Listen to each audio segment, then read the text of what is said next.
Hello students, welcome back to my YouTube channel. आज हम करने वाले एटम एंड मॉलिक्यूल्स चैप्टर का वन शॉट। तो इससे पहले सभी लेक्चर्स हमने कंप्लीट कर लिया है, चैप्टर को कंप्लीट कर लिया था और आज हम करेंगे चैप्टर को वन शॉट में। 1 घंटे के अंदर पूरे चैप्टर को कवर करने वाले हैं। तो चलो स्टार्ट करते हैं। आज का हमारा स्टार्टिंग से पहला टॉपिक, तो चैप्टर का पहला टॉपिक है हमारा लॉ ऑफ केमिकल कॉम्बिनेशन। तो जिसको भी अगर चैप्टर डिटेल में करना है तो डिटेल में एक एक लेक्चर डाला हुआ है, वहां से कर सकते हो। आज हम करने वाले चैप्टर का वन शॉट। तो यहाँ पे वन शॉट में पूरा चैप्टर को कंप्लीट करेंगे। तो चैप्टर का पहला टॉपिक आ रहा है लॉ ऑफ केमिकल कॉम्बिनेशन। पहला टॉपिक है लॉ ऑफ केमिकल कॉम्बिनेशन। तो इसके अंदर दो लॉ आते हैं। पहला law law of conservation of mass and second is law of constant proportion. First law आ रहा है law of conservation of mass, जिनको दिया था साइंटिस्ट का नाम है एंटोनियो लवोइजर, ए डॉट लवोइजर। तो लॉ का नाम है law of conservation of mass. तो law of conservation of mass basically बोलता है क्या है? ये बोलता है it state that in a chemical reaction mass can neither be created nor be destroyed. किसी भी केमिकल रिएक्शन में मास को ना ही हम क्रिएट कर सकते हैं और ना ही डिस्ट्रॉयड, ना ही क्रिएट कर सकते हैं और ना ही destroyed, but it can transfer one form to another. But it can transfer one form to another. Mass को एक फॉर्म से दूसरी फॉर्म में कन्वर्ट कर सकते हैं। तो स्टेटमेंट पे आते हैं वापस। तो स्टेटमेंट लिखिए it state that in a chemical reaction mass can neither be created, mass can neither be created nor be destroyed. किसी भी केमिकल रिएक्शन में मास को ना ही हम क्रिएट कर सकते हो, ना ही destroyed, but it can transfer one form to another. अब इसका मतलब क्या है और क्या बोल रहे हैं ये लोग? तो ये लोग बेसिकली बोल क्या रहा है, किसी भी केमिकल रिएक्शन में मास को ना ही हम क्रिएट कर सकते और ना ही डिस्ट्रॉयड, ना ही क्रिएट कर सकते और ना ही डिस्ट्रॉयड। तो कहने का क्या मतलब है, यहाँ पे एक रिएक्शन ले रहे हैं और समझते हैं law of conservation of mass को। ये हमारे पास है ए प्लस बी, एक रिएक्शन है। ए और बी रिएक्ट करके सी और डी दे रहे हैं। लेफ्ट वाले को रिएक्टेंट्स बोलते हैं, राइट वालों को प्रोडक्ट्स। तो बेसिकली ये लॉ बोलता है क्या है कि जो रिएक्टेंट का मास है वो किसी भी रिएक्शन में प्रोडक्ट के मास के सम के इक्वल होगा। जितने भी रिएक्टेंट्स हैं सबका सम जो है, मासेस का सम, वो प्रोडक्ट के मासेस के सम के इक्वल होता है। इसी का मतलब होता है कि किसी भी केमिकल रिएक्शन में मास हम ना ही क्रिएट कर सकते हैं और ना ही डिस्ट्रॉयड। इनिशियल आपके पास जितना है फाइनल प्रोडक्ट उतना ही बनेगा। इनिशियल आपके पास 10 ग्राम है तो फाइनल भी 10 ग्राम बनेगा।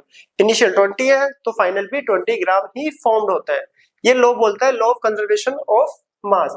तो यहाँ पे रिएक्शन है, हमने माना है ए 2 ग्राम है, बी 5 ग्राम है, देन 2 और 5 7 ग्राम। तो 7 ग्राम रिएक्टेंट्स है, टोटल रिएक्टेंट्स कितना है 7 ग्राम। अगर प्रोडक्ट की बात करें तो सी हमें 3 दे रखा है। सी कितना दे रखा है 3। तो पूछा गया बताओ डी कितना होगा, डी कितना होगा। रिएक्टेंट टोटल 7 है तो प्रोडक्ट भी टोटल कितना होगा 7। सी अगर 3 ग्राम है तो बचा कितना 4 ग्राम डी। तो डी कितना है 4 ग्राम। तो ये बोलता है लॉ ऑफ कंजर्वेशन ऑफ मास कि किसी भी केमिकल रिएक्शन में मास को ना ही हम क्रिएट कर सकते हैं और ना ही डिस्ट्रॉयड। मास ना ही क्रिएट होता है और ना ही डिस्ट्रॉयड। कहने का मतलब है रिएक्टेंट का जो मास होगा वो प्रोडक्ट के मास के इक्वल होता है। रिएक्टेंट का जो मास होता है, जितने भी रिएक्टेंट्स हैं उनका जो सम है मासेस का, वो इक्वल होता है प्रोडक्ट के मासेस के सम के। तो ये हमारा law of conservation of mass. आगे एक लाइन और लिखी हुई है, but it can transfer one form to another. इसको एक फॉर्म से दूसरी फॉर्म में कन्वर्ट कर सकते हैं। इसका क्या मतलब है तो नेक्स्ट स्लाइड पे हम समझते हैं। तो पहले ये लॉ नोट करना, स्क्रीनशॉट ले लेना। तो लॉ बोलता है कि किसी भी केमिकल रिएक्शन में मास को ना ही हम क्रिएट कर सकते और ना ही डिस्ट्रॉय। मतलब किसी भी रिएक्शन में मास को ना ही हम बना सकते और ना ही खत्म कर सकते हैं, बट एक फॉर्म से दूसरी फॉर्म में कन्वर्ट कर सकते हैं। It can transfer one form to another. एक फॉर्म से दूसरी फॉर्म में कन्वर्ट करने का मतलब क्या है वो हम देखते हैं नेक्स्ट स्लाइड में। तो उसको नोट करना स्टेटमेंट, जो कि इस चैप्टर का पहला टॉपिक है law of chemical combination. Scientist का नाम याद रखना, कई बार एग्जाम्स में पूछा जाता है। ए डॉट लवोइजर, एंटोनियन लवोइजर पूरा नाम है। इसको नोट करें। अब समझते हैं कि it can transfer one form to another का मतलब क्या है। तो यहाँ पे एक और एग्जाम्पल आ रहा है। तो यहाँ पे बोला है 50 ग्राम एक्स 50 ग्राम वाई के साथ रिएक्ट करके Z दे रहा है। तो लॉ ऑफ कंजर्वेशन ऑफ मास क्या बोलते हैं, अभी अभी हमने पढ़ा है कि रिएक्टेंट का जितना मास इसका सम होगा, कितना आ रहा है 50 + 50 100। तो Z भी कितना बनेगा 100 ही बनेगा। ये तो बोलता है law of conservation of mass. तो Z भी कितना बनेगा 100। सपोज ये दोनों मिलके 200 होते हैं तो वो भी 200, ये पूरा मिलके 1 kg तो प्रोडक्ट भी 1 kg। ये बोलता है law of conservation of mass. But कुछ बुकों में ये स्टेटमेंट भी लिखी होती है आगे एक line, but it can transfer one form to another. इसका क्या मतलब है? तो इसके लिए हम यहाँ पे समझते हैं। अगर मैं बोलूं जो ये Z है वो 99.99 ग्राम बन रहा है, 99.99 ग्राम, क्या ये स्टेटमेंट सही है? अब कुछ सोचेंगे नहीं, अभी तो पढ़ा है कि रिएक्टेंट और प्रोडक्ट बराबर होना चाहिए, तो प्रोडक्ट तो यहाँ पे कम कैसे बन जाएगा? ये पॉसिबल नहीं है, कुछ बच्चे ऐसा सोचते हैं, बट ये बिल्कुल करेक्ट है कि प्रोडक्ट, बहुत सारी रिएक्शंस में जो प्रोडक्ट होता है वो स्लाइटली लेसर बनता है रिएक्टेंट के मासेस के। जो प्रोडक्ट होता है वो स्लाइटली लेसर बनता है किसके? रिएक्टेंट के मासेस के, रिएक्टेंट के मासेस के। तो इसका कहने का क्या मतलब है? ये 100 ग्राम ना बन के 99.99 ग्राम बन रहे हैं। मैं ऐसा बोल रहा हूँ कि ये 99.99 ग्राम बन रहे हैं, तो 0.0 ग्राम तो आखिर गया कहाँ? 0.0 ग्राम कहाँ पर गया है? तो जो वो मास है वो किस में कन्वर्ट हो जाता है? एनर्जी में। तो याद रखना ये बहुत इंपॉर्टेंट है, वो मास किस में कन्वर्ट हो जाता है? एनर्जी में। कुछ रिएक्शंस में जो प्रोडक्ट का मास है वो रिएक्टेंट के मास से थोड़ा सा कम बनता है। इसका मतलब है वो मास किस में कन्वर्ट होता है? एनर्जी में। तो मास और एनर्जी इंटर कन्वर्टिबल होते हैं, मींस दोनों एक दूसरे में कन्वर्ट हो सकते हैं। मास और एनर्जी क्या होते हैं? इंटर कन्वर्टिबल, दोनों एक दूसरे में कन्वर्ट हो सकते हैं। तो इसी का मतलब है यहाँ पे but it can transfer one form to another. तो मास एनर्जी में कन्वर्ट हो सकता है और होता भी है। कुछ रिएक्शंस में देखा जाता है कि प्रोडक्ट का मास रिएक्टेंट के मास से स्लाइटली लेसर होता है, वो किस में कन्वर्ट हो रहा है? एनर्जी में। किस में हो रहा है? एनर्जी में। तो यहाँ पे जो 0.01 ग्राम है, तो बताओ वो किस में जा रहा है? वो एनर्जी में कन्वर्ट हो रहा है। किस में हो रहा है? एनर्जी।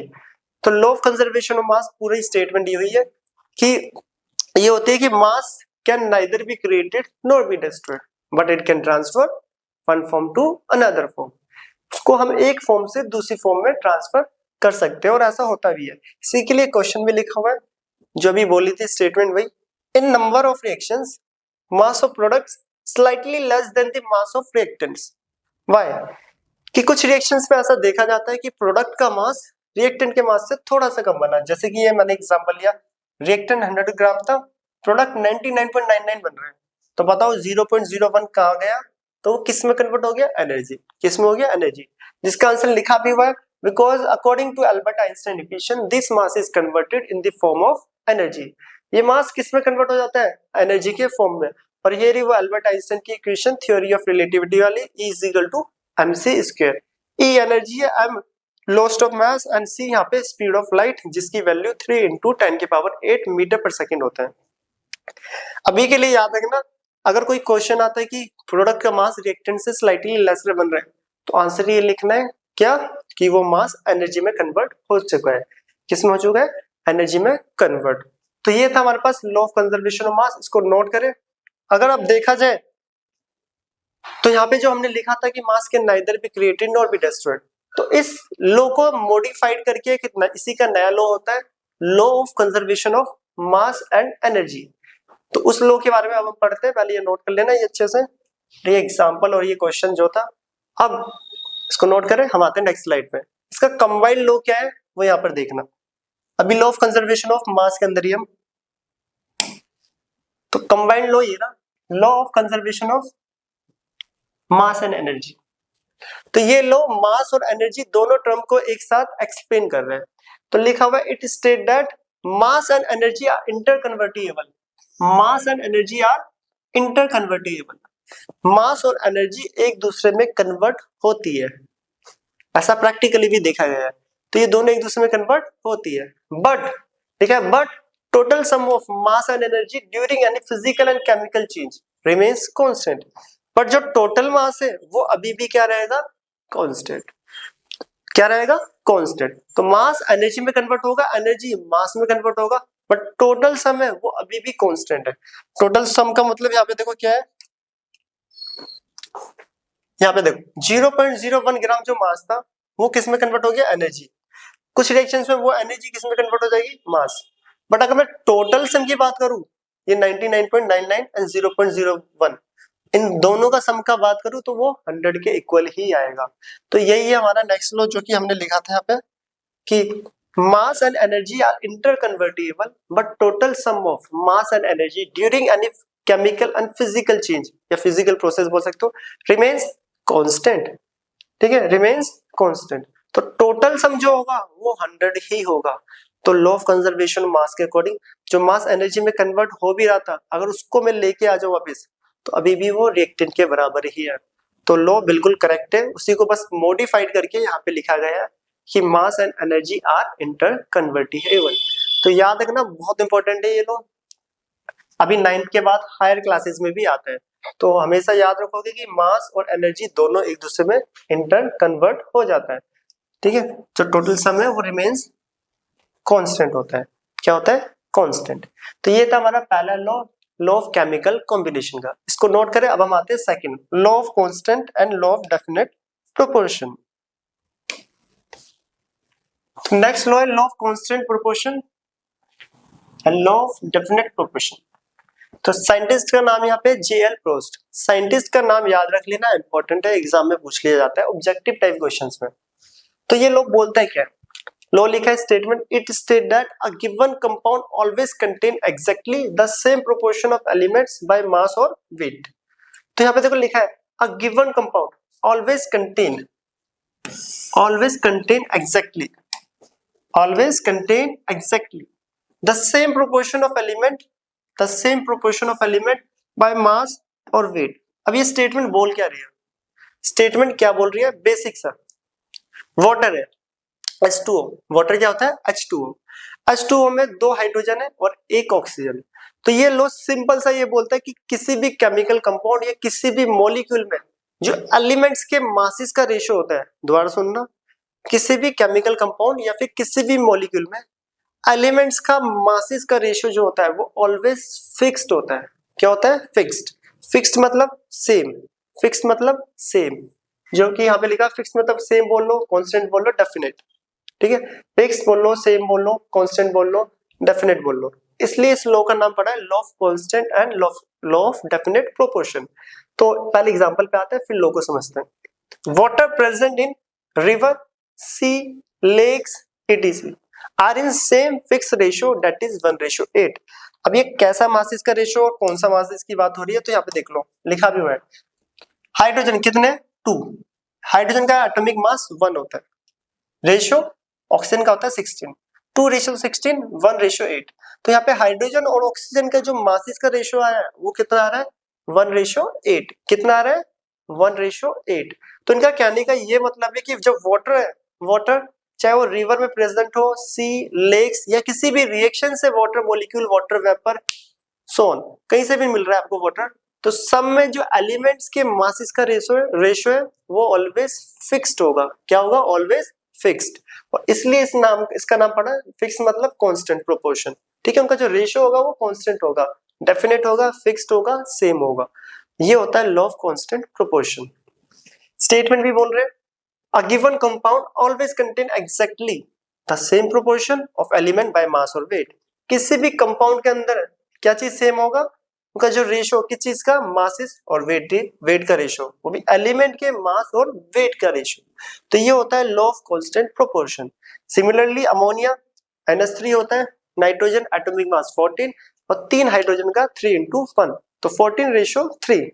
अमोनिया में नाइट्रोजन और हाइड्रोजन का जो रेशियो है वो 14:3। ये भी फिक्स्ड होगा, चाहे अमोनिया आप किसी भी प्रोसेस से उसको फॉर्म करो या प्रोड्यूस करो, सब में जो एलिमेंट्स का रेशियो फिक्स्ड होता है। इसलिए इस लॉ का नाम पड़ता है law of constant and definite proportion. Scientist का नाम याद रखना, जेएल प्रोस्ट। जेएल प्रोस्ट।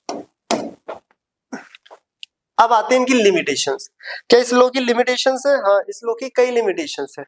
इन्होंने बोल तो दिया कि एलिमेंट्स के जो मासेस का रेशियो फिक्स्ड होता है किसी भी कंपाउंड या फिर मॉलिक्यूल में, बट इनकी बहुत सारी लिमिटेशंस आई। क्या क्या लिमिटेशन थी अब देखते हैं हम, तो इसको नोट करें। हम आते हैं नेक्स्ट स्लाइड। तो एक ही लेक्चर में पूरा चैप्टर को कवर करना, तो थोड़ा सा फास्ट करेंगे। इसको डिटेल में करना है, एकदम स्लो। वो लेक्चर डाले हुए ऑलरेडी, आप वहां पे पढ़ सकते हो डिटेल में एक एक लेक्चर। तो पहली लिमिटेशन आती है, limitations. First, formation of compound involving isotopes. अब कंपाउंड के इन्वॉल्वमेंट में कंपाउंड के फॉर्मेशन में आइसोटॉप्स का इन्वॉल्वमेंट होता है। आइसोटॉप्स होता है क्या? वैसे तो ये 4 चैप्टर में पढ़ेंगे, बट अभी के लिए यहाँ पर देख लो। Same atomic number but different atomic mass. जिन स्पीसीज का या जिन एलिमेंट्स का एटॉमिक नंबर सेम हो और एटॉमिक मास डिफरेंट हो उनको हम आइसोटोप्स बोलते हैं। क्या बोलते हैं? आइसोटोप्स। लिखा भी हुआ है same atomic number but different atomic mass. For example carbon अपने आइसोटोपिक फॉर्म में देखो 12 में भी एग्जिस्ट करता है और कार्बन 14 में। 6 12 6 14 ये नीचे वाला एटॉमिक नंबर होता है, ऊपर वाला एटॉमिक मास। तो कार्बन के ये दो मैंने आइसोटोप्स लिख दिए 6 12 एंड 6 14। 6 12 एंड 6 14 इन दोनों में क्या कॉमन है कि दोनों का एटॉमिक नंबर सेम है और एटॉमिक मास डिफरेंट है और ऐसी स्पीसीज को आइसोटोप्स बोलते हैं। क्या बोलते हैं? आइसोटोप्स। तो पहली लिमिटेशन में आइसोटोप वर्ड यूज हो रहा है इसलिए उसको यहाँ पर समझा है। Formation of compound involving isotopes. अगर कंपाउंड के फॉर्मेशन में आइसोटोप्स इन्वॉल्व हो रहा है तो देखते हैं रेशियो क्या आते हैं। देखो in the formation of CO2, CO2 का फॉर्मेशन हो रहा है। If carbon 12 isotopes is used, अगर कार्बन 12 आइसोटोप्स यूज्ड हो रहा है तो carbon 12 plus O2 CO2 ratio निकाला तो इसका तो एटॉमिक मास 12 है और ऑक्सीजन का 16 होता है। 2 into 16 32, 12 रेशियो 32। अब बात करें कार्बन 14 आइसोटोप्स अगर यूज हो रहा है CO2 के फॉर्मेशन में तो C प्लस O2 CO2। अब ये 14 क्यों आया? क्योंकि कार्बन 14 आइसोटोप्स इन्वॉल्व हुआ है यहाँ पर। तो CO2 के फॉर्मेशन में कौन सा 14 रेशियो 2 इंटू में ऑक्सीजन 16 होता है तो 32। इन दोनों में देखो क्या फर्क है, दोनों का फॉर्मूला सेम है CO2 बट रेशियो डिफरेंट आ गया। और अभी अभी लॉ ऑफ कांस्टेंट प्रोपोर्शन ने बोला था कि उन्होंने क्या बोला था कि किसी भी मॉलिक्यूल एक कंपाउंड के अंदर एलिमेंट के मासेस का रेशियो फिक्स्ड होता है। यहाँ पे तो डिफरेंट आ गया। तो वो ये नहीं बता पाए कि अगर आइसोटोप्स का इन्वॉल्वमेंट हो जाए तो जो रेशियो है वो फिक्स नहीं होता। तो ये उस लॉ की क्या है? लिमिटेशन।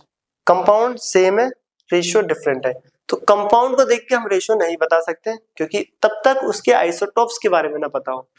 तो ये इनकी पहली लिमिटेशंस किनकी? लॉ ऑफ कांस्टेंट प्रोपोर्शन की। लॉ ऑफ कांस्टेंट प्रोपोर्शन की पहली लिमिटेशन। तो CO2 का यहाँ पे रेशियो 12 रेशियो 32 और यहाँ पर आ रहा है 14 रेशियो 32।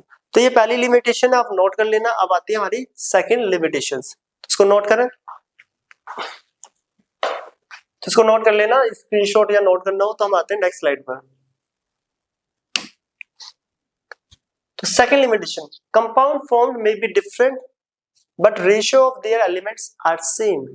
अब देखेंगे यहाँ पे कंपाउंड अलग अलग है बट इनका रेशियो सेम हो रहा है। अब देखो पहला कंपाउंड आ रहा है C2H5OH, ऑर्गेनिक कंपाउंड है जिसका नाम होता है इथेनॉल।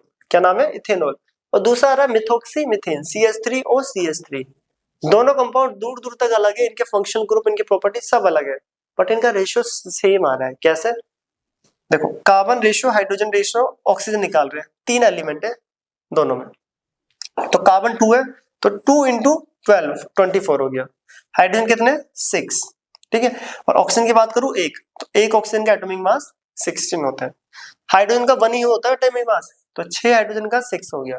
सिमिलरली अगर मैं मिथॉक्सी मीथेन पे देखूं तो कार्बन कितने? 2, एक कार्बन का 12 और 2 का 24। हाइड्रोजन 3 और 3 6 और ऑक्सीजन 1 है और एक ऑक्सीजन का 16।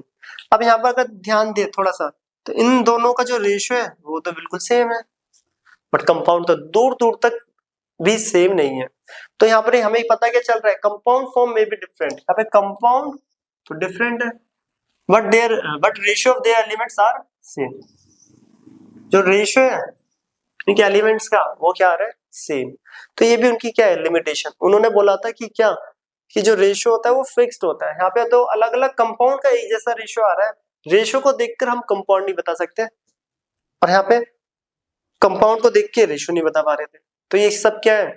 लॉ ऑफ कांस्टेंट प्रोपोर्शन की लिमिटेशंस। तो बताओ ये क्या है? सब लॉ ऑफ कांस्टेंट प्रोपोर्शन की लिमिटेशन। तो इसको नोट करें, जो लिमिटेशन है कौन सी थी? Second limitation. हम आते हैं नेक्स्ट। तो ये थे हमारे दो लॉ और दोनों की स्टेटमेंट और दोनों लॉ में क्या क्या लिमिटेशन है या फिर उनको मॉडिफाइड करके लिखा गया था, ये हमने देख लिया। अब आता अगला टॉपिक हमारा। तो अब जो अगला टॉपिक है वो क्वेश्चन आ रहा है यहाँ पे। जो अभी जो 2 लॉ पढ़े उन्हीं के बेस पे क्वेश्चन है। क्वेश्चन फर्स्ट बोला है when 4.2 gram of sodium hydrogen carbonate is added to a solution of hydrochloric acid HCl weighing 10 gram. It is observed that 2.2 gram of carbon dioxide is released into the atmosphere. Full stop. और आगे लिखा the residue left behind is found to weight 12.0 gram. Show that these observation are in agreement with the law of conservation of mass. कुछ values दे रखी है एक reaction के reactant और product के, उन सबको लिखने के बाद हमें बताना है कि क्या ये law of conservation of mass को फॉलो कर रहा है या नहीं कर रहा। और लॉ ऑफ कंजर्वेशन ऑफ मास बोलता है क्या है कि रिएक्टेंट का जो मासेस है, सभी रिएक्टेंट का जो मासेस का सम है वो प्रोडक्ट के मासेस के सम के इक्वल आना चाहिए। अगर आ गया तो ये law of conservation of mass को फॉलो करेगा। तो स्टार्ट करते हैं रिएक्शन। तो बोला when 4.2 gram of sodium hydrogen carbonate, formula दे रखा है उन्होंने, नहीं दिया होता तो भी लिख लेते हैं। कितना दे रखा 4.2 ग्राम, तो कितना दे रखा है 4.2 ग्राम। तो आगे लिखा है added to a solution of HCl, HCl के साथ जब ऐड करा कितना, इसका वेट है 10 ग्राम।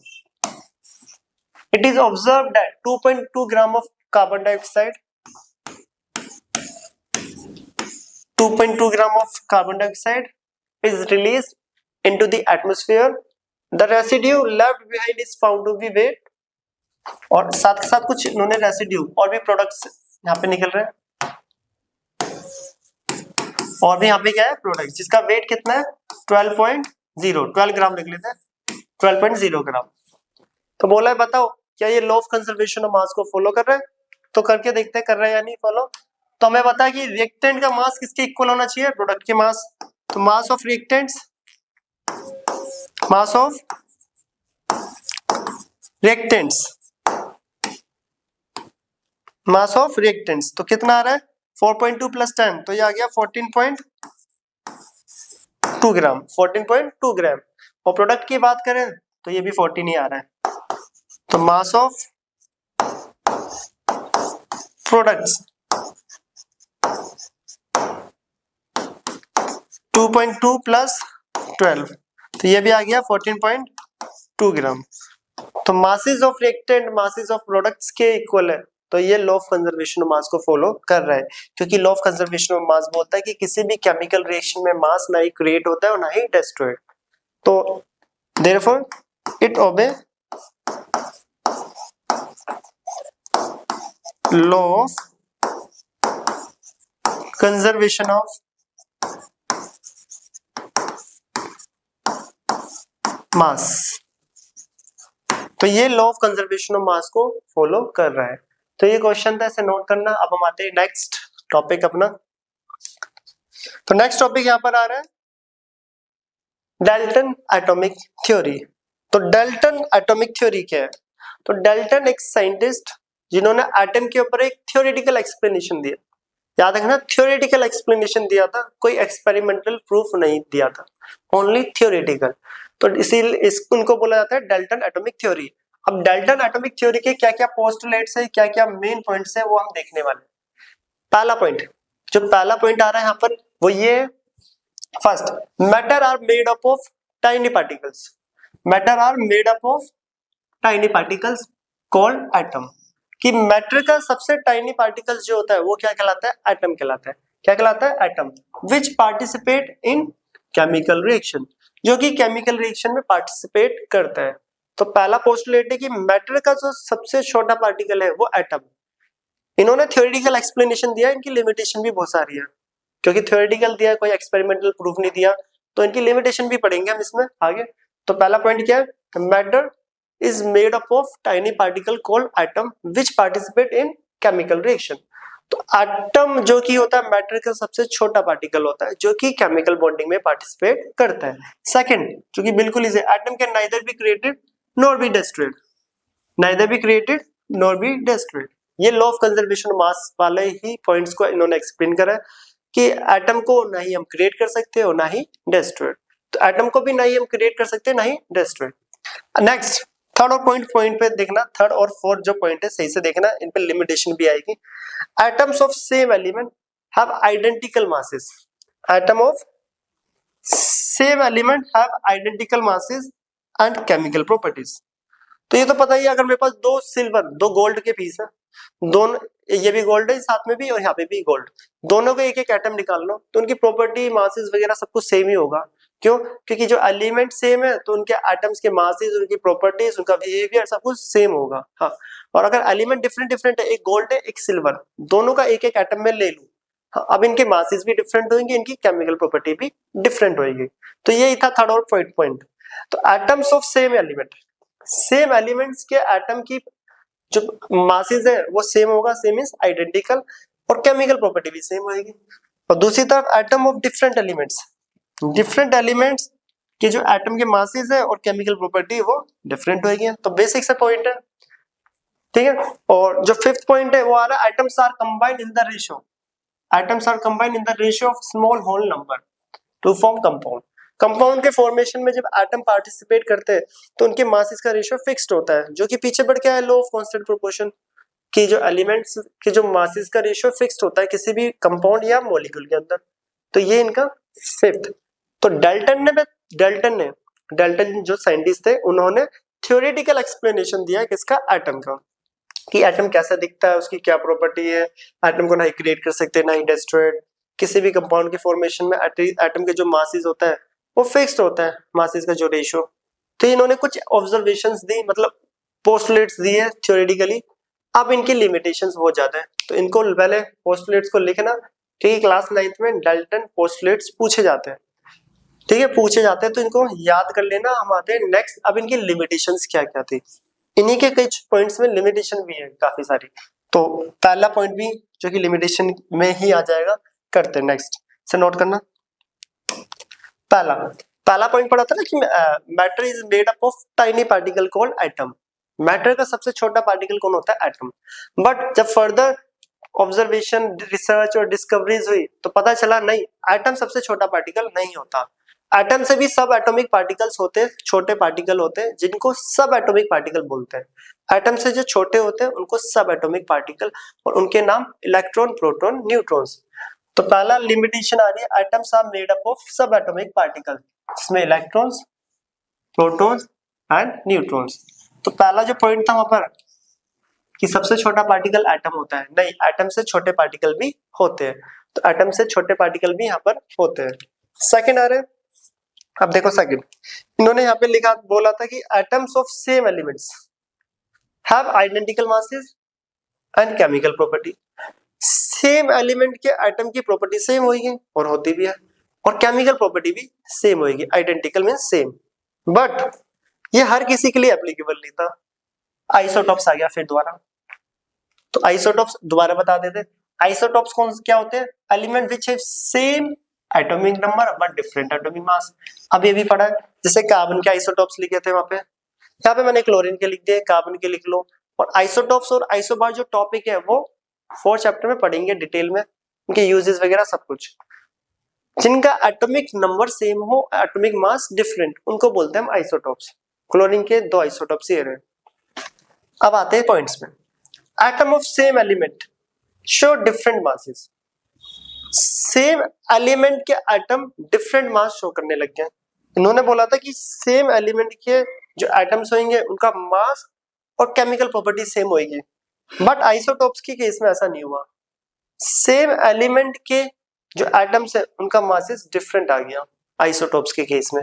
जैसे क्लोरीन एटम यहाँ 35 है मास और यहाँ पे 37, जो कि लिमिटेशन होगी किनकी, डाल्टन की। Atoms of same elements, atoms of same element show different masses.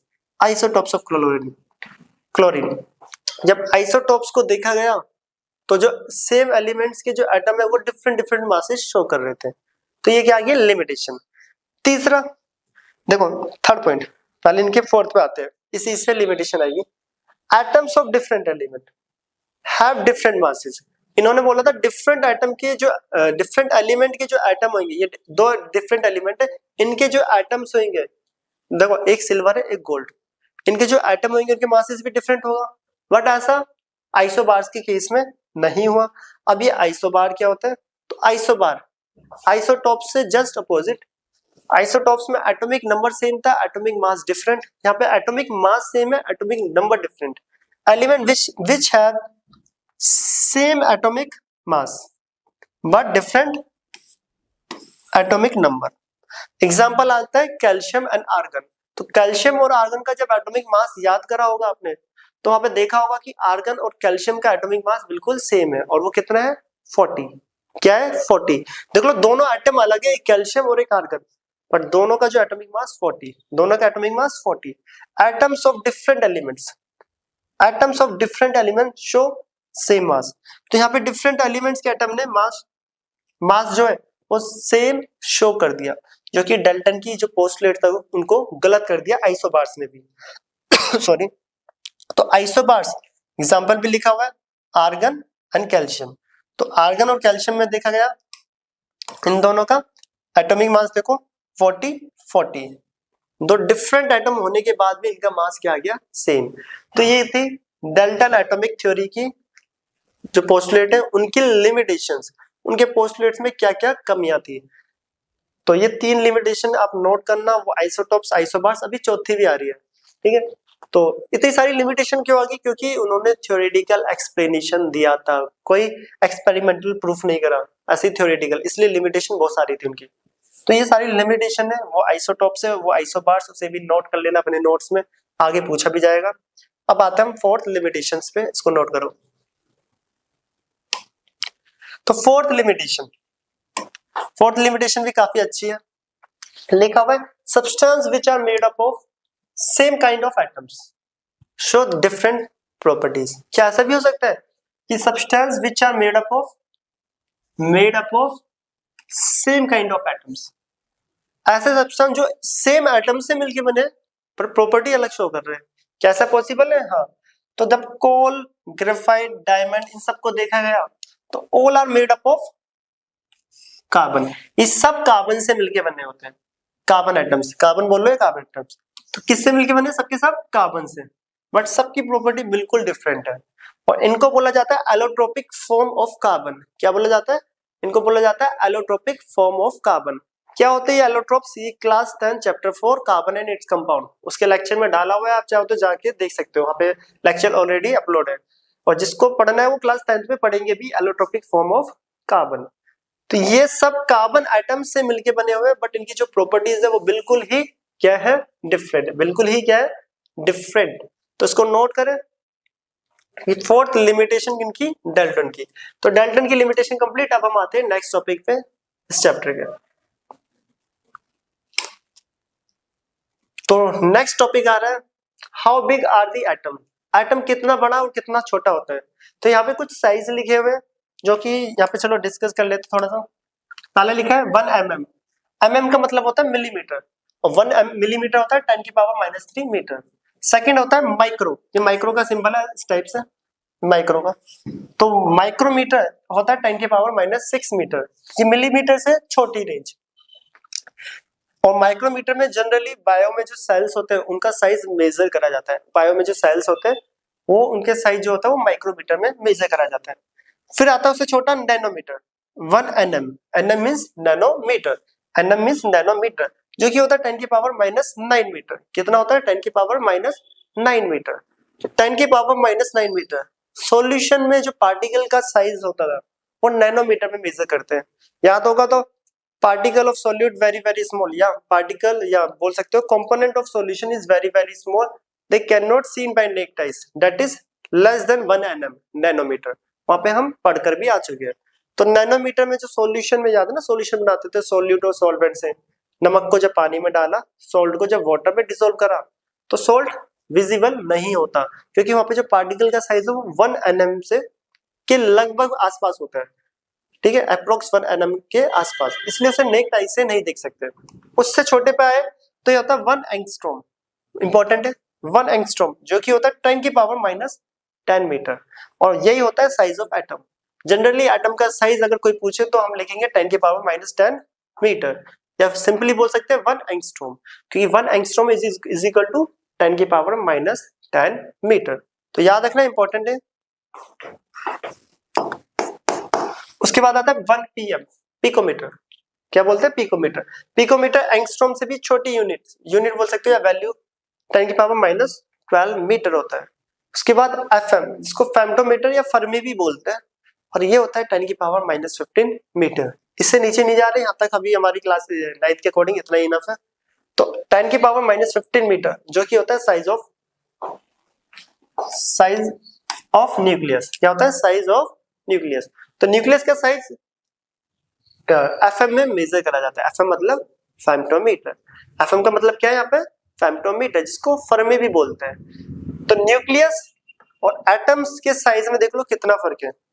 ये था एटम का साइज 10 की पावर -10, वो न्यूक्लियस का साइज 10 की पावर -15। तो दोनों को जब कंपेयर करा गया तो न्यूक्लियस अपने एटम से 1 लाख टाइम्स, देखो 10 की पावर 5 का गैप है, तो 1 लाख टाइम्स स्मॉलर होता है। एटम, मान लो ये एटम का साइज है इतना बड़ा, तो इससे 1 लाख टाइम्स छोटा हो जाएगा उसका न्यूक्लियस। तो न्यूक्लियस बहुत ज्यादा ही छोटा होता है। और सोचो न्यूक्लियस में प्रेजेंट प्रोटॉन्स और न्यूट्रॉन्स कितने छोटे होते होंगे। इसलिए एटम तो सबसे स्मॉलेस्ट पार्टिकल नहीं होता, सब एटॉमिक पार्टिकल्स भी होते हैं बहुत सारे, जिसमें से इलेक्ट्रॉन, प्रोटॉन, न्यूट्रॉन्स हमें पढ़ना है। ये 2 पॉइंट्स याद रखना, size of atom and size of nucleus. Next slide पे आते हैं। नेक्स्ट एटम की बेस अब डेफिनेशन आ गई। तो it is define the smallest particle of matter. Class 9 के अकॉर्डिंग तो ये लिखोगे जो एग्जाम में लिखते हैं, स्मॉलेस्ट पार्टिकल ऑफ मैटर, क्योंकि 4 चैप्टर में पढ़ेंगे हम सब एटॉमिक पार्टिकल्स को। तो जो मैंने सब एटॉमिक पार्टिकल बताया कि जो एटम से भी छोटे होते हैं वो 4 चैप्टर में पढ़ते हैं स्ट्रक्चर ऑफ एटम में। अभी के लिए तो सबसे छोटा पार्टिकल एटम ही कहलाएगा डाल्टन के अकॉर्डिंग। डाल्टन की लिमिटेशन कई बार सिलेबस में आती भी है, कई बार नहीं भी आती, पर पढ़ लेना नॉलेज के लिए। Smallest particle of matter, atom जो होता है स्मॉलेस्ट पार्टिकल होता है मैटर का, विच मे और may not be capable of free existence. तो फ्री एग्जिस्ट कर भी सकता है और नहीं भी, ठीक है। और साथ के साथ जो एटम होता है वो बॉन्डिंग में भी पार्टिसिपेट, या बोल सकते हैं केमिकल रिएक्शन में भी पार्टिसिपेट करता है, जो कि पीछे भी लिख दिया था। तो ये एटम की बेसिक डेफिनेशन जो कि पता होना चाहिए अगर आप एटम और मॉलिक्यूल पढ़ रहे हो तो। अब कुछ टॉपिक्स आ रहे हैं यहाँ पे बेसिक से बिल्कुल। सिंबल ऑफ एलिमेंट्स, तो सिंबल्स जो होते हैं वो सभी बच्चों को याद होंगे 20 तक। नहीं भी पता तो 2 लेक्चर पहले डाले हुए इंट्रो वाले, वो जाके देख सकते हो। वो वन शॉट से अलग है, उसमें इंट्रोडक्शन है जिसमें एलिमेंट्स, वैलेंसेस, इलेक्ट्रॉनिक कॉन्फ़िगरेशन, कैसे निकलता है atomic mass, atomic number, electron, proton, neutron कैसे फाइंड करते हैं, वो सब चीजें इंट्रोडक्शन लेक्चर 1st और 2nd में कराया हुआ है, वो जाके देख लेना पहले, तब जाके वन शॉट तक करना। अब यहाँ पे आते हैं सिंबल ऑफ एलिमेंट्स। क्या टॉपिक है? Symbol of elements. Symbol of elements की बात करें तो बार्जिलियस, एक स्वीडिश केमिस्ट, इन्होंने एलिमेंट्स के सिंबल्स दिए फर्स्ट टाइम। बार्जिलियस, साइंटिस्ट का नाम याद रख लेना, बार्जिलियस। क्लास 10th में कार्बन चैप्टर में आएगा नाम। तो उन्होंने बोला देखो इसके बहुत सारे रूल्स वगैरह है, रूल्स में नहीं जाएंगे, इतना टिपिकल नहीं करना, ये टॉपिक नॉर्मल वे में कर लेंगे। जो भी एलिमेंट्स होता है उसका पहला वर्ड से ही उसका जनरली सिंबल्स को रखा जाता है, जैसे हाइड्रोजन H, और वो भी अल्फाबेट होता है, क्या? कैपिटल। वो अल्फाबेट जो होता है ना वो कैपिटल होगा पहले वाला, और जो दूसरा होगा स्मॉल, जैसे कि हाइड्रोजन का सिंबल H, कैपिटल H।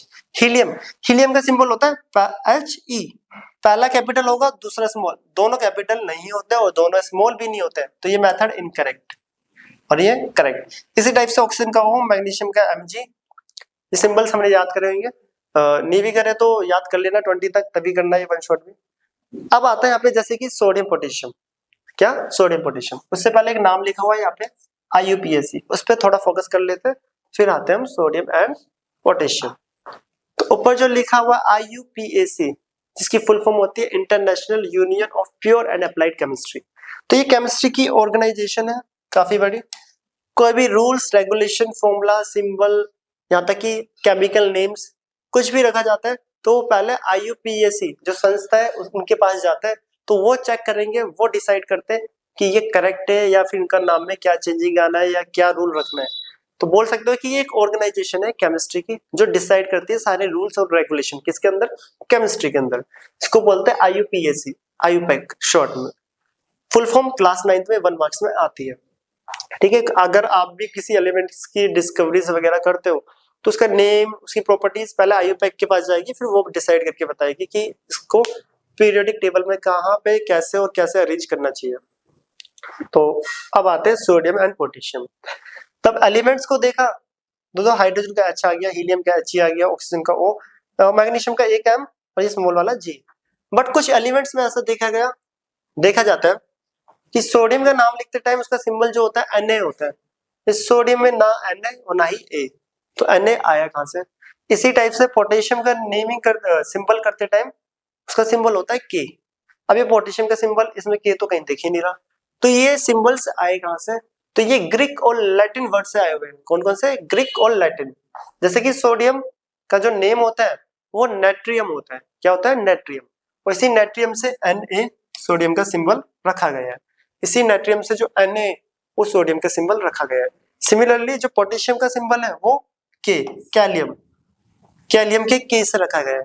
तो कई एलिमेंट्स के जो सिंबल है उनके ग्रीक और लैटिन नेम से रखा गया है, तो वो याद रखना, जैसे सोडियम पोटेशियम एग्जाम में ये पूछा जाता है, तो इसे नोट करें। अब कुछ एक टेबल सामने देखते हैं, ऐसे कौन कौन से एलिमेंट है जिनके नाम उनके ग्रीक और लैटिन वर्ड से लिए गए हैं। वो एक पूरा टेबल है, उसको याद करना है, एग्जाम में आते हैं ये दोनों, तो आते ही आते हैं, तो इसे नोट करो। हम आते हैं नेक्स्ट स्लाइड पर। तो ये रहा वो टेबल। कुछ एलिमेंट्स आपको यहाँ पे दिख रहे होंगे। English name of the elements: antimony, copper, gold, iron, lead, mercury, potassium, silver, sodium, tin. इनके लैटिन नेम, ठीक है। एंटीमनी स्टीबियम, इसी टाइप से gold aurum, iron ferrum, lead plumbum. तो इस टाइप से नेम लिख रखे हैं। सिल्वर देखो, सोडियम का ये रहा नेट्रियम, पोटेशियम के कैलियम, उनके सिंबल्स, ठीक है। तो याद रखना ये कुछ एलिमेंट्स के जो सिंबल है उनके लैटिन नेम से लिए गए, जैसे एस और बी, Cu कॉपर का, Au gold, iron, lead, Hg mercury. तो इस टाइप से एलिमेंट, तो ये याद रख लेना, बहुत इंपॉर्टेंट, हायर क्लासेस में भी और यहाँ पर भी काम आने वाले हैं, तो इसको नोट कर लेना, अपने नोट्स में लिख भी लेना। तो हम आते हैं अब नेक्स्ट टॉपिक पर। नेक्स्ट टॉपिक हमारा आने वाला है, देखते हैं आयंस या मॉलिक्यूल। तो इसको नोट करें, हम आते हैं नेक्स्ट। अच्छा, पहला आ रहा है एटॉमिक मास, इसकी डेफिनेशन भी यहाँ पे डिस्कस कर लेते हैं, तो फिर आते हैं हम अगले टॉपिक मॉलिक्यूल पे, फिर आयंस, फिर केमिकल फॉर्मूला, मॉलिक्यूलर मास और फॉर्मूला मास। कुछ टॉपिक्स बचे हुए तो उनको भी कवर करते हैं। तो यहाँ पे एटॉमिक मास डेफिनेशन तो बिल्कुल छोटी सी है। It is define the mass equal to the 1/12 of mass of an carbon 12 atom.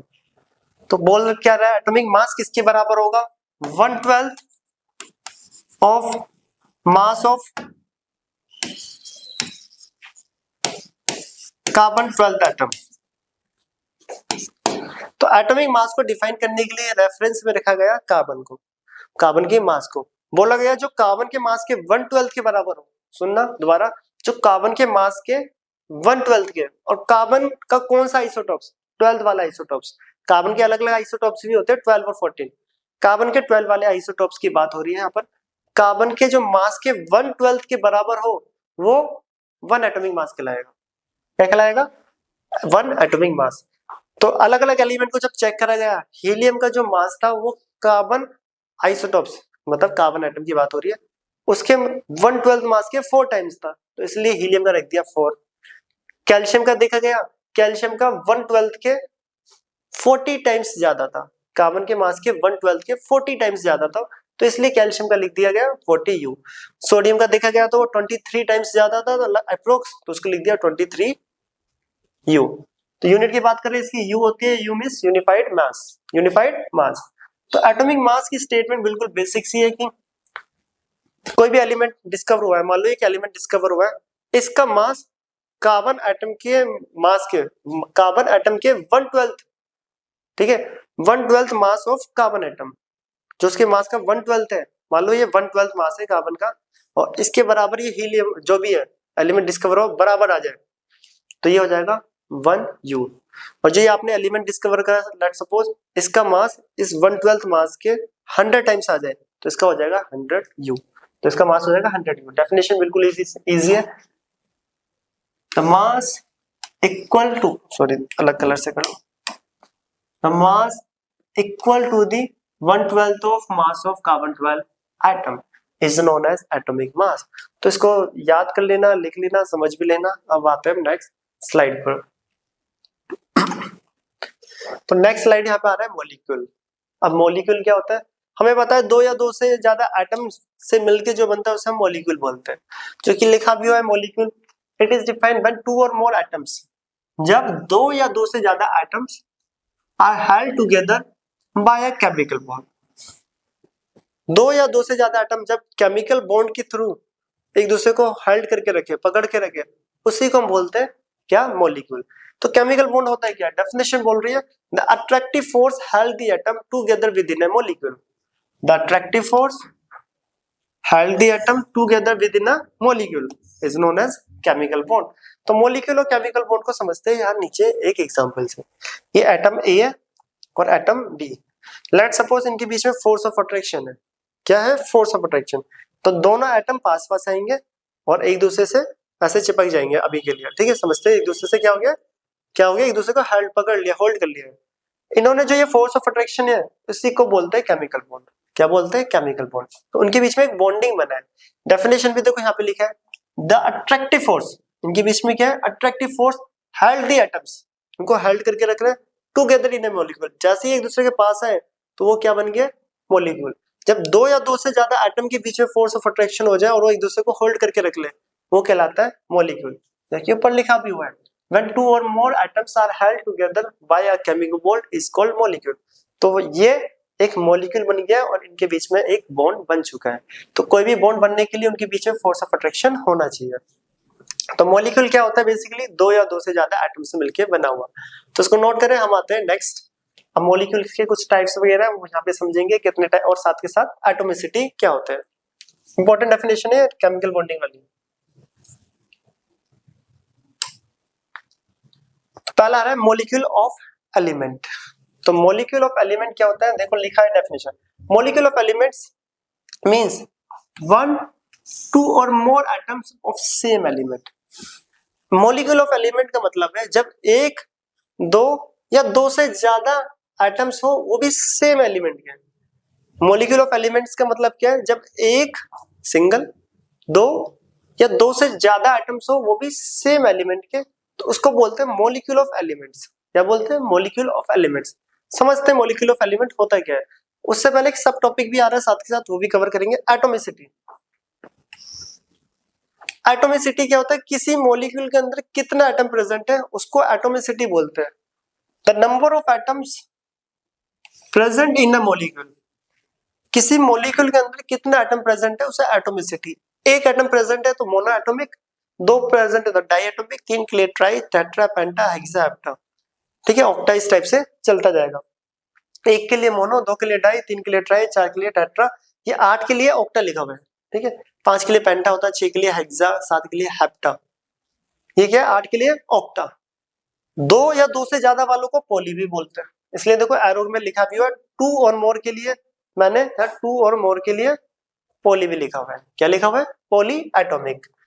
तो किसी भी मॉलिक्यूल के अंदर कितना एटम प्रेजेंट है वो क्या कहलाता है, एटोमिसिटी। क्या कहलाता है, एटोमिसिटी। और मॉलिक्यूल ऑफ एलिमेंट क्या था, कि किसी मॉलिक्यूल ऑफ एलिमेंट क्या था, कि इसका मतलब था एक, दो या तीन, एक या दो से ज्यादा बोल लो, एटम प्रेजेंट हो सेम एलिमेंट्स। मतलब क्या है, पहला आता है मोनोएटॉमिक। तो यहाँ पे ध्यान देना, हीलियम, नियोन, आर्गन, ये सब क्या है, मोनोएटॉमिक। ये एक एटम भी है और ये एक मॉलिक्यूल भी है। दूसरी बात आती है नीचे अब, डायटोमिक।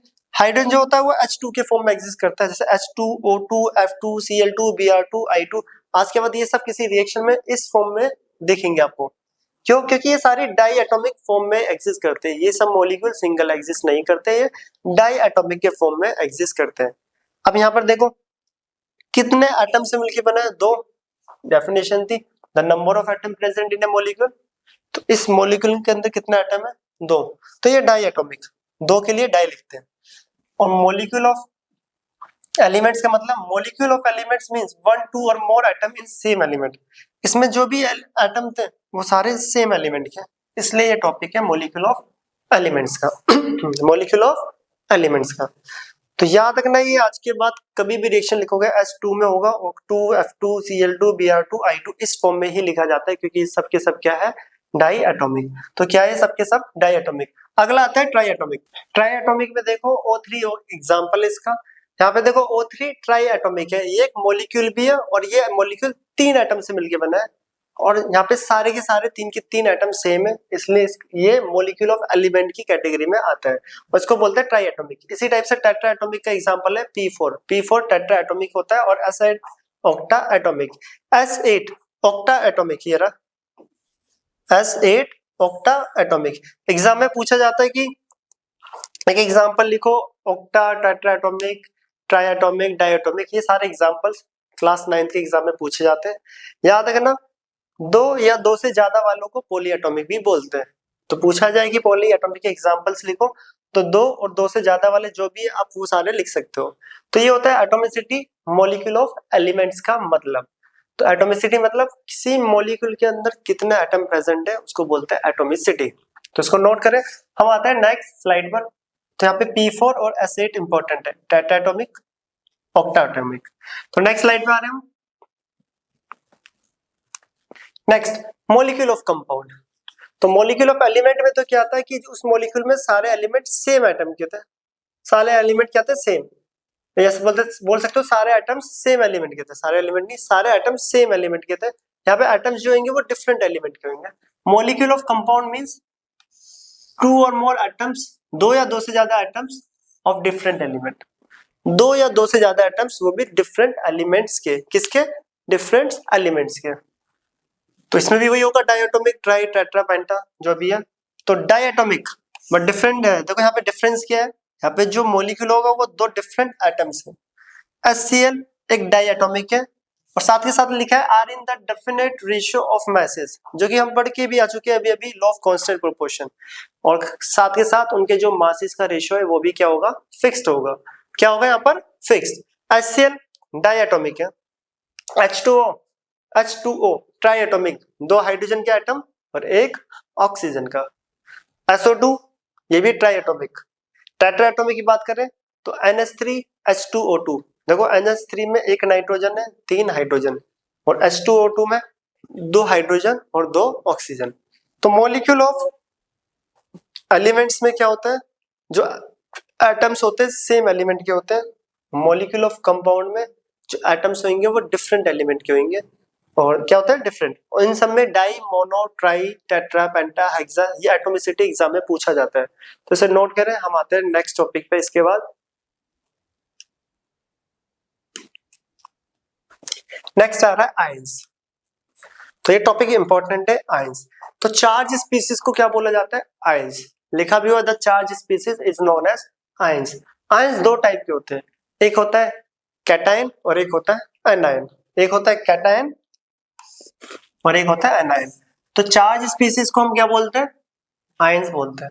2 टाइप के, cation and anion. Cation positive वालों को बोलते हैं। Ions carry positive charge.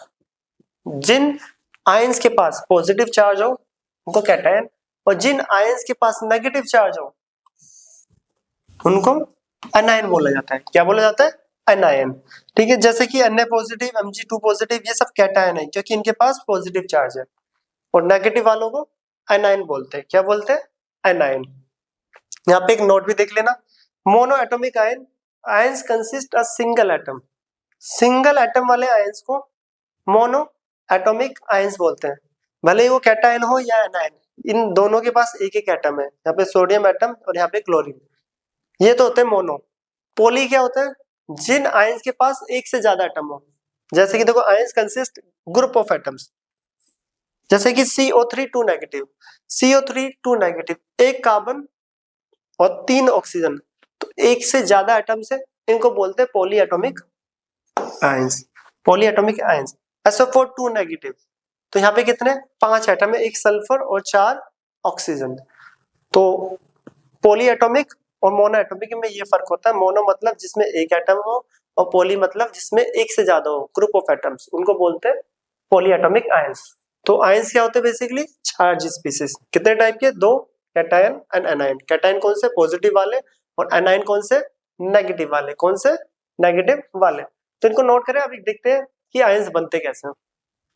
तो इसे नोट लेना इंपॉर्टेंट, एग्जाम में आएगा क्योंकि इसी से फॉर्मूला बनेगा केमिकल। तो कैटायन फॉर्म्ड होता है due to loss of electrons. अगर इलेक्ट्रॉन्स का लॉस हो रहा है तो कैटायन बनेंगे, और इलेक्ट्रॉन्स का गेन हो रहा है तो एनाइन बनता है। क्या बनता है? एनाइन। तो क्या बनता है? एनाइन। दो चार एग्जांपल देख लेते हैं। KLMn कॉन्फ़िगरेशन, जैसे कि सोडियम,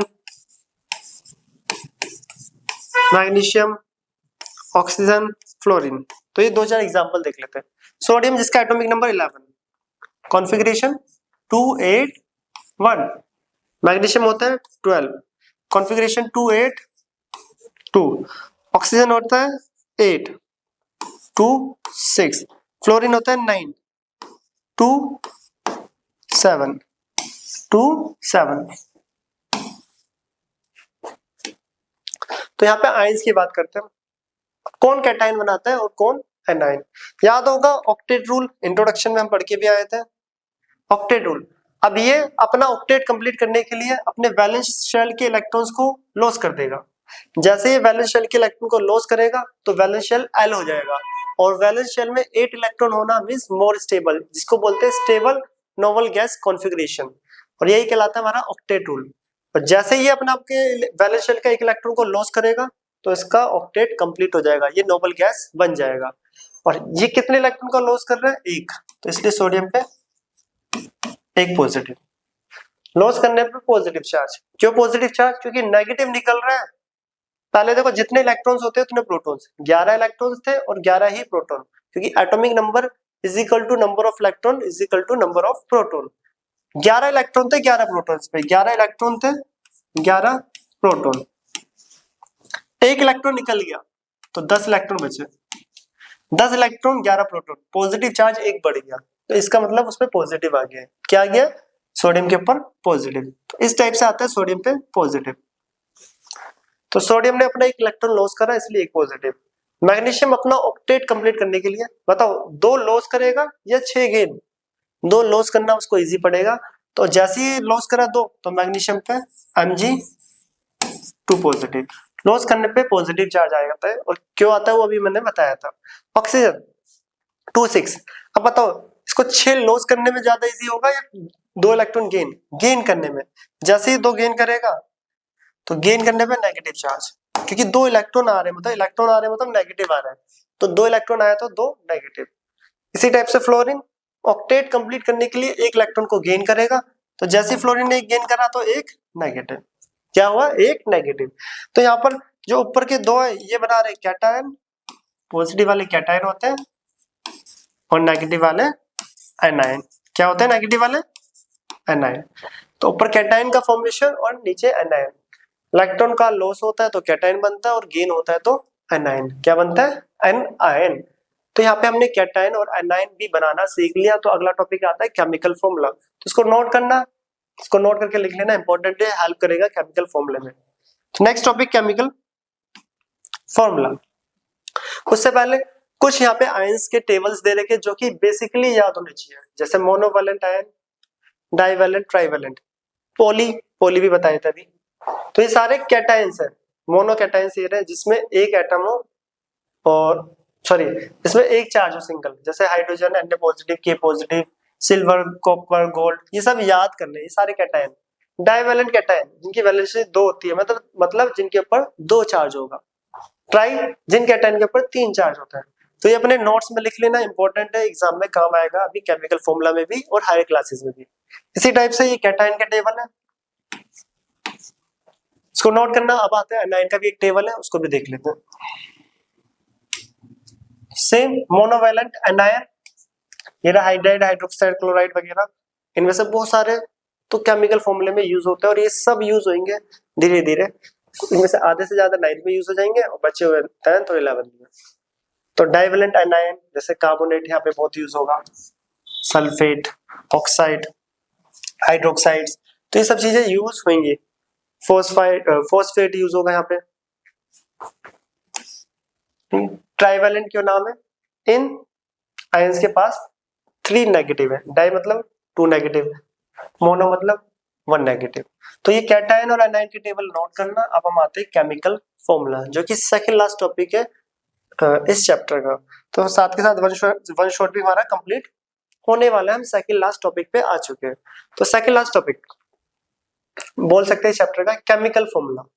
तो केमिकल फॉर्मूले की डेफिनेशन है chemical formula of A compound is the symbolic representation, symbolic representation, symbol में रिप्रेजेंट करना ऑफ देयर कॉम्पोजिशन, किसी भी कंपाउंड के नेम को, जैसे कि कैल्शियम कार्बोनेट, इतना बड़ा नाम, उसको सिंबल्स में रिप्रेजेंट करना केमिकल फॉर्मूला कहलाता है।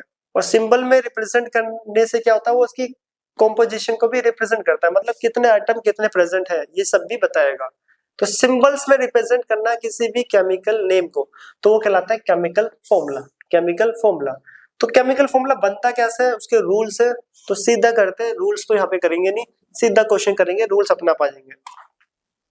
तो देखो जैसे कि ये आपको पहले चार्जेस वगैरह जो पीछे टेबल में कराया वो सारे याद होने चाहिए, उसके बाद ही ये अटेम्प्ट कर सकते हो ये इस टाइप की प्रॉब्लम्स, अगर एग्जाम में भी आती है तो। हाइड्रोजन क्लोराइड, हाइड्रोजन मतलब H सिंबल, क्लोराइड हो, डाइक्लोराइड हो, ट्राई टेट्रा, कुछ भी लिखा हो, क्लोराइड मतलब क्लोरीन।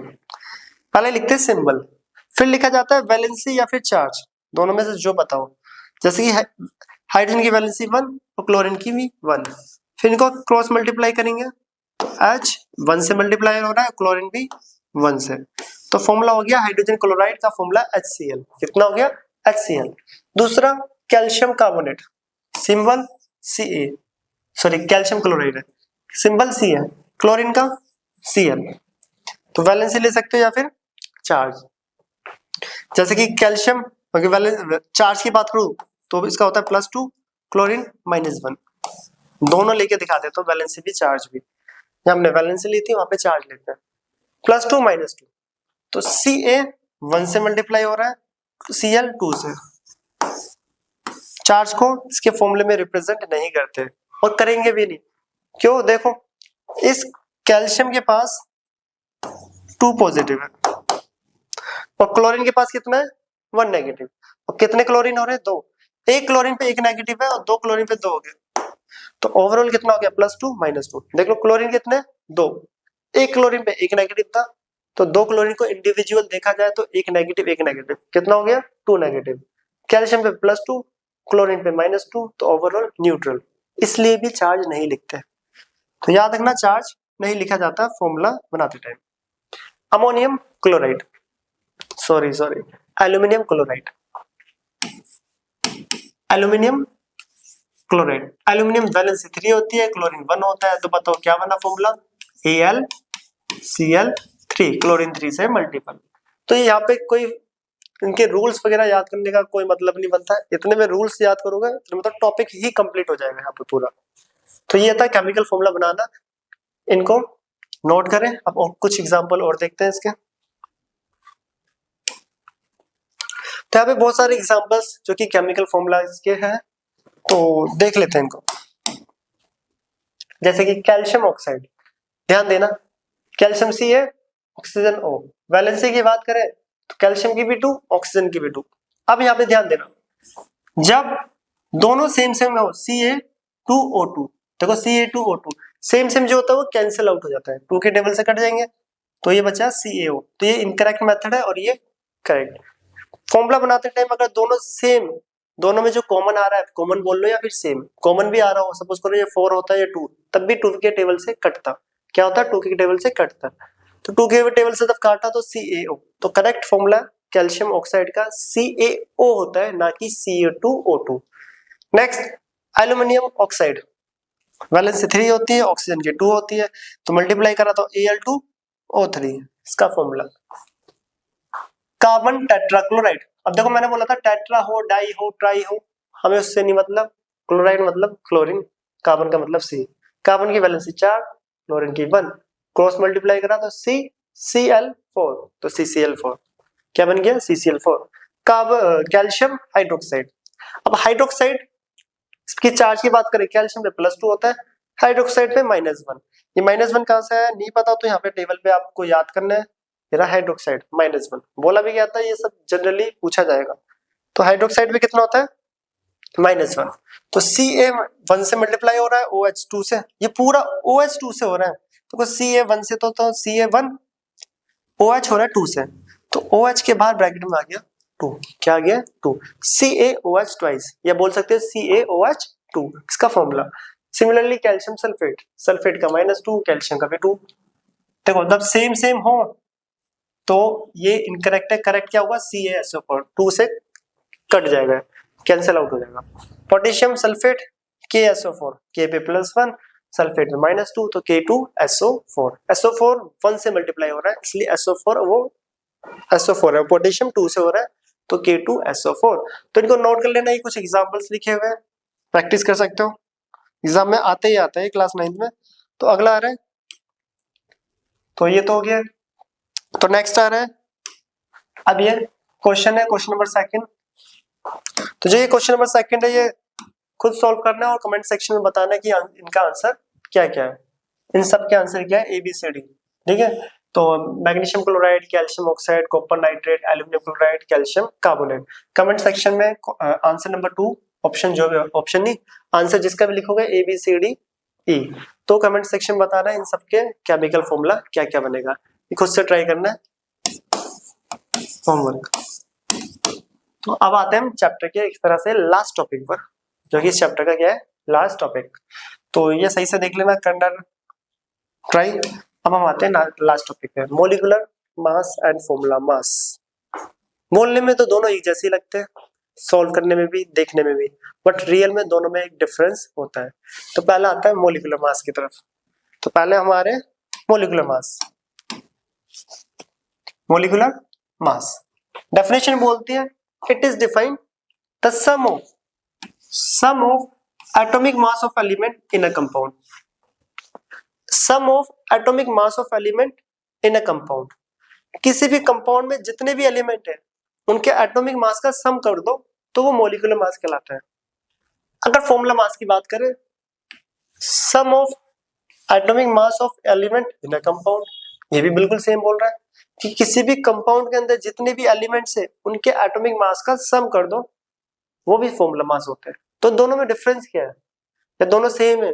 तो दोनों में मेन डिफरेंस क्या होता है देख लो, दोनों की डेफिनेशन सेम है, दोनों को कैलकुलेट भी सेम वे से करते हैं, बट यहाँ पे सेकंड पॉइंट लिखा है, it is applicable all types of compound. यहाँ पे देखो all types of compound, types of compounds ये क्लास 10 से स्टार्ट होता है, कोवलेंट, आयनिक, फिर 11th 12th में कोऑर्डिनेशन कंपाउंड। तो टाइप्स ऑफ कंपाउंड ये सभी टाइप्स के कंपाउंड के लिए अवेलेबल है, या बोल सकते हो एप्लीकेबल है, ठीक है। It is applicable all types of compounds, covalent भी हो सकता है वो, आयनिक भी, कोऑर्डिनेशन भी। बट फॉर्मूला मास की बात करें, अगर हम फॉर्मूला मास की बात करें, it is applicable only ionic compounds. तो ये बहुत इंपॉर्टेंट पॉइंट, फॉर्मूला मास सिर्फ और सिर्फ आयनिक कंपाउंड के लिए लिखा जाता है और मॉलिक्यूलर मास सभी टाइप के कंपाउंड्स के लिए, ठीक है। अगर कोवलेंट कंपाउंड से, ये कंपाउंड्स सारे हायर क्लासेस में पढ़ोगे, कंपाउंड्स कोई भी हो, covalent, coordination, ionic and so on, उन सब के लिए मॉलिक्यूलर मास वर्ड रखा गया है। और जो फॉर्मूला मास है वो सिर्फ और सिर्फ आयनिक कंपाउंड के लिए एक अपना अलग से नाम दिया गया है। क्या नाम दिया है वो? Formula mass. अगर मैं फॉर्मूला मास बोल रहा हूँ तो सिर्फ और सिर्फ आयनिक कंपाउंड की बात हो रही है, अगर मैं फॉर्मूला मास बोल रहा हूँ तो वो सिर्फ और सिर्फ आयनिक कंपाउंड की बात हो रही है, और अगर मैं मॉलिक्यूलर मास बोल रहा है तो वो ऑल टाइप्स ऑफ कंपाउंड की बात हो रही है। ये मेन फर्क है दोनों में। यहाँ तक कि दोनों की वो यूनिट भी क्या है, यू से लिखेंगे यूनिफाइड मास, ठीक है। इसको नोट करना, ये डिफरेंस बहुत इंपॉर्टेंट है, पता होना चाहिए, काम आता है। नेक्स्ट टॉपिक पे हम आ रहे हैं अपना मॉलिक्यूलर मास और फॉर्मूला मास के बाद अब इसके एग्जांपल्स। तो कुछ एग्जांपल्स करते हैं, कुछ देखेंगे यहाँ पर।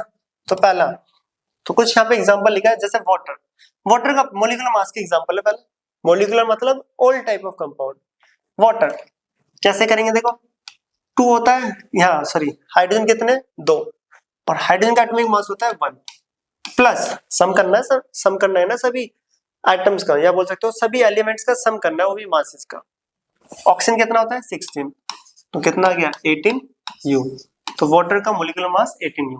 मीथेन की बात करें, कार्बन 12 प्लस 4 इंटू में 1, 4 हाइड्रोजन है, एटॉमिक मास होता है 1, तो कितना हो गया 16U।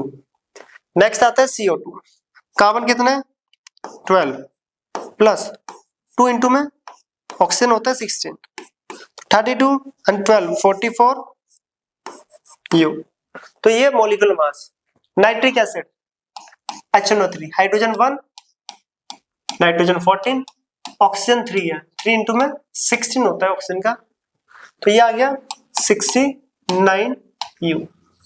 सल्फ्यूरिक एसिड की बात नेक्स्ट, तो सल्फ्यूरिक एसिड की बात करें हम तो 2 इंटू में 1, हाइड्रोजन 1 होता है, सल्फर 32 प्लस 4 इंटू में 16, तो इसको कैलकुलेट करोगे तो आप आ जाएगा 98 U। नेक्स्ट आ रहा है हाइड्रोक्लोरिक एसिड 1 प्लस 35.5, क्लोरीन का याद रखना 35.5 होता है, पूरा पॉइंट में लेते हैं, तो फाइनल कितना आ रहा है 36.5 U इसका मोलिकुलर मास। कैल्शियम कार्बोनेट जिसको लाइमस्टोन भी बोला जाता है, मार्बल भी, तो CaCO3, कैल्शियम होता है 40, कार्बन होता है 12 और ऑक्सीजन कितने हैं यहाँ पे 3 प्लस 3 इंटू में 16, तो ये आता है कितना 100 आएगा, आई थिंक हाँ 40 50 हाँ 100 ही आता है, 100 U।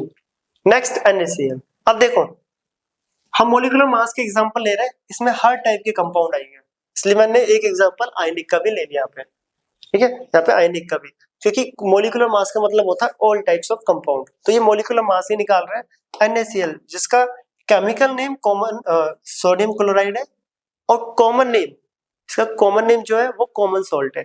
क्या नाम है? Common salt. कॉमन नेम को इस ब्रैकेट में लिखते हैं, ओपन ब्रैकेट में। सोडियम कितना होता है 23, क्लोरीन 35.5, तो बताओ कितना आ रहा है 58.5 U। तो ये कुछ एग्जांपल्स थे किसके, मॉलिक्यूलर मास के, उसको नोट करना, एग्जाम में पूछा जाता है, 100% आता है। अब आते हैं हम नेक्स्ट और एग्जांपल देख लेते हैं मॉलिक्यूलर मास के, इसको नोट कर लेना। ग्लूकोज सबसे ज्यादा पूछे जाने वाला क्लास 9th में, ग्लूकोज है सुक्रोज शुगर का। ग्लूकोज तो कितने कार्बन है 6, कितना होता है 12 होता है, प्लस हाइड्रोजन कितने 12, एटॉमिक मास होता है 1, ऑक्सीजन कितना है 6, एटॉमिक मास होता है कितना 16, तो कितना आ गया 180 U आएगा, इसको कैलकुलेट करोगे, ठीक है, कितना आएगा, ये मल्टीप्लाई करके प्लस करना है 180 U। नेक्स्ट आता है शुगर, तो 12 कार्बन है और 12 ही एटॉमिक मास होता है, 22 हाइड्रोजन है, एटॉमिक मास 1 होता है हाइड्रोजन का, 11 ऑक्सीजन है, एटॉमिक मास होता है 16।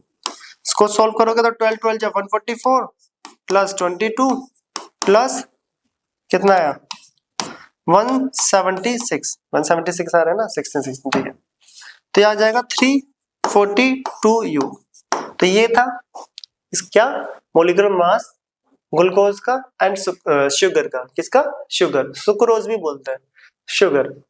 अब यहाँ पे NaHCO3 और कुछ एग्जांपल दे रहे हैं, यहाँ पे सॉल्व कर रखे हैं। NaHCO3 इसको बोलते हैं सोडियम हाइड्रोजन कार्बोनेट और बाइकार्बोनेट भी, क्योंकि ये जो ग्रुप होता है HCO3 ये बाइकार्बोनेट ग्रुप है, ये जिसके साथ भी लगा होता है उसको बोलते हैं बाइकार्बोनेट, सोडियम बाइकार्बोनेट।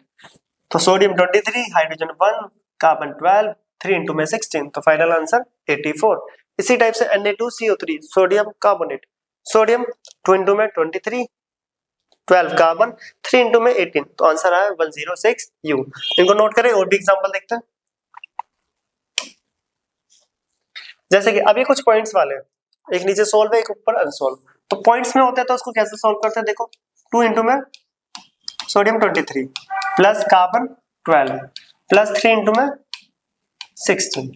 अब ये पॉइंट का मतलब क्या है, ये एक सॉल्ट है, ये एक सॉल्ट वाटर को होल्ड करने की कैपेबिलिटी रखता है, इसको बोलते हैं हाइड्रेटेड सॉल्ट। क्या बोलते हैं, हाइड्रेटेड। इन वर्ड को क्लास 10th के एक लेक्चर में कराया भी हुआ है, क्रिस्टलाइजेशन ऑफ सॉल्ट करके टॉपिक है, उसमें देख भी सकते हो जाके, या फिर 10th में तो पढ़ेंगे ऑलरेडी। तो इस वाटर के पास, इस सॉल्ट के पास टेंडेंसी है वाटर को होल्ड करने की। इसके पास कितने वाटर मॉलिक्यूल है 10, डॉट का मतलब है 10 वाटर मॉलिक्यूल इन्होंने होल्ड करे हुए। अब इस 10 का मतलब ये होता है प्लस 10, ठीक है, 10 मल्टीपल होगा यहाँ पर। अब चाहो तो H2O का एटॉमिक मॉलिक्यूलर मास डायरेक्ट भी लिख सकते हो, डायरेक्ट नहीं पता तो ऐसे कर लोगे 2 इंटू में 1 हाइड्रोजन का प्लस ऑक्सीजन का होता है 16, तो ये कितना है 10 अंदर 16 प्लस 2 18, ये आ गया 180, अंदर वाला तो 180 आ गया, पॉइंट के बाद वाला। इसको सॉल्व करें तो ये आ जाएगा 46 प्लस 12 प्लस 48, तो 48 50 60 106, तो 106 और 180 कितना हो गया 286U। तो पॉइंट का ये मतलब होता है। तो एक एग्जांपल यहाँ पे भी है CuSO4, कॉपर का 63.5, 20 से अबव वाले सभी एग्जाम में गिवन होता है क्या एटॉमिक मास। जिन भी एलिमेंट का एटॉमिक नंबर 20 से अबव है, जैसे स्कैंडियम टाइटन कैल्शियम के बाद वाले सबका एटॉमिक मास सभी एग्जाम में गिवन होता है, यहाँ पे भी गिवन मिलेगा एग्जाम्स में। तो इसका होता है 63.5 सल्फर 32 ऑक्सीजन 4 इंटू में 16, इसका मतलब क्या है ये 5 से मल्टीप्लाई हो रहा है, तो 5 2 इंटू 1 प्लस 16 5 8 90, 90 को इसके साथ प्लस कर देंगे, फाइनल आंसर 249.5। तो ये थे मॉलिक्यूलर मास के कुछ एग्जांपल। और अब हम देख लेते हैं फॉर्मूला मास के एग्जांपल्स कुछ। तो ये फॉर्मूला मास के कुछ एग्जांपल आ रहे हैं। फॉर्मूला मास सिर्फ और सिर्फ आयनिक कंपाउंड के लिए होता है। किसके लिए होता है?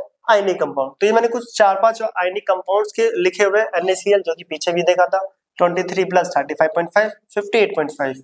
CaCl2 ये भी एक आयनिक कंपाउंड है। कैल्शियम 40 होता है 2 इंटू में 35.5 जो कि आ रहा है 111.U। तो ये सारे क्या है फॉर्मूला मास। फॉर्मूला मास और मोलिकुलर मास बिल्कुल सेम होता है, बस फर्क क्या है molecular mass all type of compound के लिए एप्लीकेबल है एंड फॉर्मूला मास सिर्फ और सिर्फ आयनिक कंपाउंड के लिए एप्लीकेबल। तो ये आयनिक कंपाउंड के एग्जांपल है 3-4 और जो पीछे करे थे वो सारे क्या थे मोलिकुलर मास। तो ये था हमारे चैप्टर का last topic formula and molecular mass. तो ये चैप्टर का वन शॉट, इसमें हमने हर एक टॉपिक को पूरा कवर कर रहा है एग्जाम्पल के साथ, डेफिनेशन स्टेटमेंट्स सब कुछ। तो आई होप ये चैप्टर आपको यहाँ पे क्लियर हो चुका होगा। इसी टाइप के वन शॉट और भी चैप्टर्स के आएंगे और अगर वीडियो अच्छी लगी हो तो चैनल को सब्सक्राइब करना। मिलते हैं नेक्स्ट वीडियो में नेक्स्ट लेक्चर के साथ। इसे नोट करें, इंपॉर्टेंट है सब, ठीक है, नोट कर लेना प्रॉपर एंड प्रॉपर नोट्स के साथ ही करना। तो मिलते हैं नेक्स्ट वीडियो में, तब तक के लिए बाय।